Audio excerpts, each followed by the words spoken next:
आज कितने लोगों ने सदस्यता ग्रहण किया और कहां से लोग आए थे जिन्होंने सदस्यता ग्रहण किया है? देखिए, आज जनपद मऊ के कम्युनिटी हॉल में सुहेलदेव भारतीय समाज पार्टी का सदस्यता ग्रहण का कार्यक्रम था, जिसमें लगभग 113 हमारे साथियों ने सुहेलदेव भारतीय समाज पार्टी की सदस्यता ग्रहण किया है। इसमें से कुछ गाजीपुर के, कुछ मऊ के, कुछ बलिया के, कुछ आजमगढ़ के हमारे साथी थे, जिन लोगों ने सुहेलदेव भारतीय समाज पार्टी पर विश्वास जताते हुए पार्टी की विचारधारा को जन जन तक पहुंचाने का जो संकल्प है उसको आज लेने का काम किया है और पार्टी की सदस्यता ग्रहण किया है। सभी लोग मऊ के थे या बाहर के भी लोग थे? नहीं, मैंने बताया ना कि कुछ मऊ के थे, कुछ बलिया, गाजीपुर, आजमगढ़, ऐसे करके सभी साथियों ने, जिसमें बहुत ऐसे महत्वपूर्ण लोग हैं जो लोग राजनीति से कहीं दूर थे, ऐसे नए साथियों को पार्टी की सदस्यता ग्रहण कराई गई है और ऐसे लोगों को अवसर भी दिए जाएंगे जिससे कि वो आगे बढ़ने का काम करें। हमारे पार्टी के युवा मोर्चा के माननीय प्रदेश अध्यक्ष रुद्रराजन राजभर जी के नेतृत्व में कई युवाओं ने, लगभग 24 युवाओं ने सुहेलदेव भारतीय समाज पार्टी की सदस्यता ग्रहण किया है।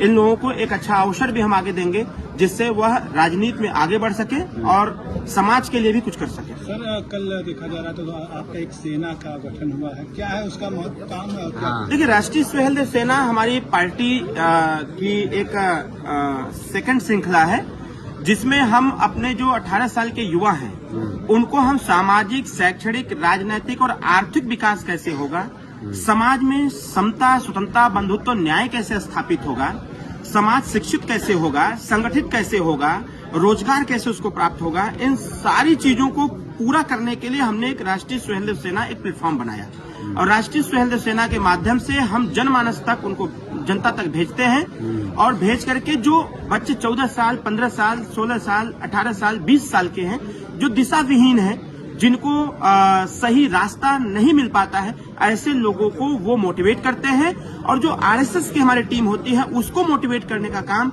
हम retired IAS, retired IPS, retired commissioner, retired जो हमारे आर्मी के कर्नल हैं, मेजर हैं, ऐसे लोगों से हम लोग उनको ट्रेनिंग दिलाते हैं और ट्रेनिंग दिला करके अगर जिस क्षेत्र में बच्चा जाना चाहता है उसको उसी हिसाब से हम लोग गांव तक भेज करके ट्रेंड करते हैं ताकि बच्चा सही दिशा में जाकर के सही विषयों का चयन करे और सही विषयों का चयन करके सही रास्ते पर चल करके वो अपने भविष्य को आगे बढ़ा सके और बना सके। घोसी उपचुनाव होने वाले हैं, उसमें क्या आपकी पार्टी टिकट मांग रही है या उसमें दावेदारी की है? नहीं, दावेदारी ऐसा कुछ अभी नहीं है। अभी हम लोग अपना पक्ष यह बात घोसी चुनाव को लेकर के जब हम लोग बात करेंगे शीर्ष नेतृत्व, एनडीए शीर्ष नेतृत्व से, तो उसके बाद जैसा उनका निर्देश होगा उसका अच्छा से पालन करते हुए घोसी को जीतने का निरंतर प्रयास किया जाएगा। मांगा जा रहा है या नहीं मांगा? सुहेलदेव लड़ेगी या नहीं लड़ेगी? एनडीए लड़ेगी, हम एनडीए के साथी हैं, एनडीए लड़ेगी। अगर कहेंगे लड़ने के लिए तो लड़ जाएंगे। आपने अपने से कहा कि मेरी लोकसभा लड़े थी, स्वाभाविक तौर पर है, लोकसभा घोसी सीट हमारे पक्ष में थी तो स्वाभाविक तौर पर है कि एक बार तो बात करनी पड़ेगी, जैसा उनका निर्देश होगा उसको देखा जाएगा। तब लड़ेगी एनडीए लड़ेगी 100% लड़ेगी। अच्छा, जो आपने सेना बनाई है या और उनका क्या काम रहेगा? बाकायदे वर्दी उर्दी सब कुछ दिया गया? ऐतिहासिक दृष्टिकोण से भी जैसे अभी माननीय सांसद मिश्रिक अभी पार्लियामेंट में एक ऐसा बयान दे दिया जिससे समाज में गुस्सा चढ़ गया है। उनको अभी इतिहास के तथ्यों को पढ़ना चाहिए था, उसके बाद सदन के अंदर खड़ा होकर के ऐसी बातें करनी चाहिए थी। चक्रवर्ती सम्राट राष्ट्रवीर राजभर महाराजा सुहेलदेव राजभर जैसे इस देश में लगभग 585 राजा थे और कहा गया है कि जब हम अपने अतीत को जानेंगे तभी हम वर्तमान और भविष्य का निर्णय कर पाएंगे। तो हमें यह भी कहा गया है कि जो समाज अपना इतिहास नहीं जानता, अपने बड़े बुजुर्गों की कदर नहीं करता, और समाज देश में कभी तरक्की नहीं कर सकता। राष्ट्रीय सुहेलदेव सेना का जो निर्माण कराया गया है वह निर्माण इसलिए है कि समाज में जाकर के सामाजिक, शैक्षणिक, राजनैतिक और आर्थिक जागरूकता फैलाए। जो बच्चे शिक्षा से दिशा विहीन है उनको उस दिशा में ले जाने का कार्य करे। जो बेरोजगार है बच्चे, उनको कैसे रोजगार प्राप्त होगा उस पे वो अपना वक्तव्य देंगे, अपने विचार बताएंगे।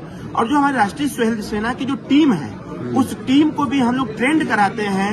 Retired IAS, retired IPS, principal, Kendriya Vidyalaya के प्रिंसिपल से, नवोदय विद्यालय के प्रिंसिपल से, आर्मी के रिटायर्ड मेजर, जनरल, कर्नल, इन सब लोगों से हम लोग बकायदे ट्रेनिंग कराते हैं। ट्रेनिंग करा करके फिर जनता के बीच में उन बच्चों को भेजते हैं, नौजवानों को, महिलाओं को, बच्चियों को प्रेरित करते हैं ताकि उनका उज्जवल भविष्य सुधर सके, आगे बढ़ सके। वो इसके लिए हम लोग ट्रेनिंग बकायदे दे करके उनको आगे बढ़ाने का। सर, अब सीरप पे कार्रवाई हुई है और क्या करें? एसआईटी का गठन हो गया है। अब एसआईटी अपनी जांच निरंतरता से कर रही है और कल ही एसआईटी का गठन हुआ है। कल के बाद से लगातार नए नए खुलासे हो रहे हैं। जो भी दोषी होगा सरकार उसको छोड़ेगी नहीं, उसके खिलाफ कार्रवाई करेगी। सर आपके रिश्ते तो धनंजय सिंह से भी अच्छे हैं। किससे नहीं है?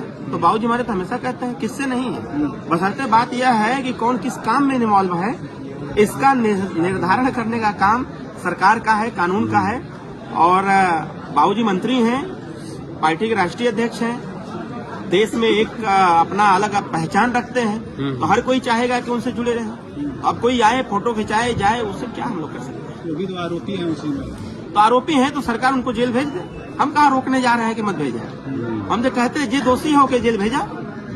भाई अगर आप गलत काम करेंगे तो गलत का साथ ओम प्रकाश राजभर जी थोड़ी देते हैं। वो तो हमेशा गलत का विरोध किए, इसीलिए 2018-19 में मंत्री पद से इस्तीफा दिए। इसको भी जानने की आवश्यकता है। हमारे नेता माननीय ओम प्रकाश राजभर जी हमेशा गलत का विरोध किए हैं, जो सही है उसी को का साथ दिए हैं और सही की बात भी की है। ठीक।